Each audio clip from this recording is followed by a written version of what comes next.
ಚಿಕ್ಕಬಳ್ಳಾಪುರದಲ್ಲಿ ಸೈಕೋಪಾತ್ ಒಬ್ಬನ ವಿಚಿತ್ರ ವರ್ತನೆ. ಈ ಸೈಕೋಪಾತ್ಗಳ ವಿಚಿತ್ರ ವರ್ತನೆಗಳು ಹೇಗಿರುತ್ತೆ ಅನ್ನೋದಕ್ಕೆ ಇದು ಮತ್ತೊಂದು ನಿದರ್ಶನ. ಬಾಲಕಿಯರ ಬಟ್ಟೆ ಮೂಸಿ ಖುಷಿ ಪಡ್ತಾ ಇದ್ದಂತೆ ಈತ ಬಾಲಕಿಯರ ವಸತಿ ನಿಲಯಕ್ಕೆ ಸೈಕೋಪಾತ್ ಎಂಟ್ರಿಯನ್ನ ಕೊಟ್ಟು ಈ ರೀತಿಯ ಕೃತ್ಯವನ್ನ ಎಸಗ್ತಾ ಇದ್ದ.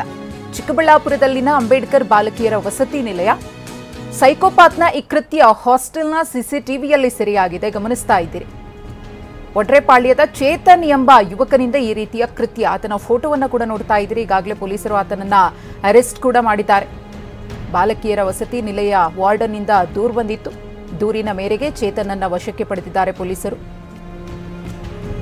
ಇಂತಹ ವಿಕೃತ ಮನಸ್ಸಿನ ವ್ಯಕ್ತಿಗಳು ಇದ್ದಂತಹ ಸಂದರ್ಭದಲ್ಲಿ ಹೆಣ್ಮಕ್ಳು ಎಷ್ಟು ಸೇಫ್ ಅನ್ನೋ ಪ್ರಶ್ನೆಯನ್ನ ಕೂಡ ನಾವು ಮಾಡಲೇಬೇಕಾಗುತ್ತೆ.